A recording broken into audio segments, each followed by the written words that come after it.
Camille Ortega was never afraid of ghost stories. In fact, she made a living unraveling them. At 27, she had built a cult following with her podcast, Unseen Truths, where she traveled across the country to investigate and often debunk urban legends. So when word reached her of a long-abandoned radio station on the cliffs of a fog-drenched coastal town, she saw an opportunity. WAV 103.3 had been silent for over 2 decades. The station had once been the heart of the community, broadcasting late-night music and call-ins. But all that ended after a string of unexplained vanishings. Every DJ assigned to the graveyard shift vanished during broadcast. No blood, no signs of struggle, just gone. The only thing left behind were eerie recordings, panicked whispers, looping static, and voices speaking in languages no one could identify. Locals stopped listening. Some claimed the frequency itself was cursed. Others believed something lived in the signal. Camille was intrigued. She arrived just before sundown, hauling her gear into the crumbling station. The front door groaned like it hadn't been touched in years. Inside, dust caked the consoles and broadcast boards. A lingering hum vibrated through the air, subtle but constant, like a tuning fork that never stopped ringing.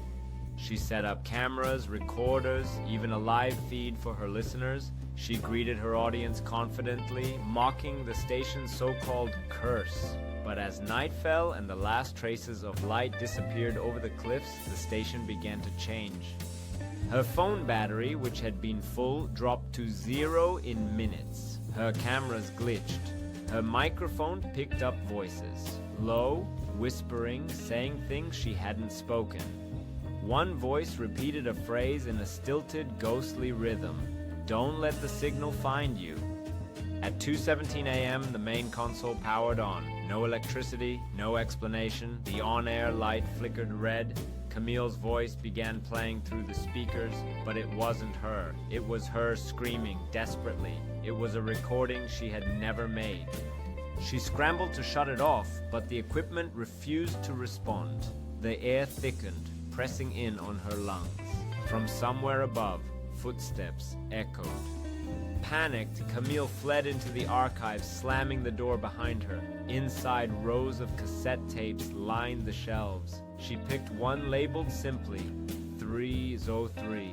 Playing it, she heard a man sobbing. The same phrase repeated, "They're in the wires, they're watching, I hear them inside the static."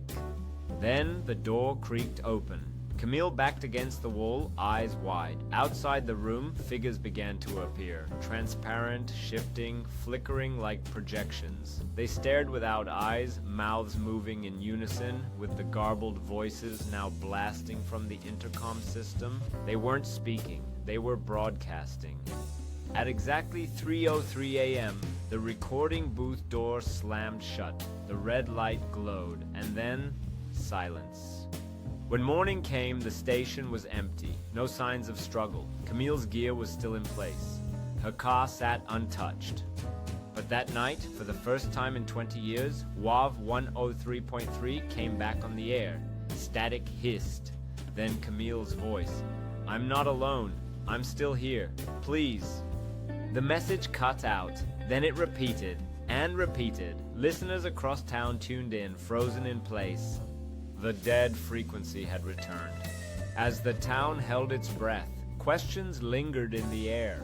Who was broadcasting now, and what had truly happened to Camille Ortega in that ghostly radio station? The chilling truth began to spread through the town like wildfire. Camille Ortega's fate was now intertwined with the sinister legacy of WAV 103.3, a mystery that refused to rest.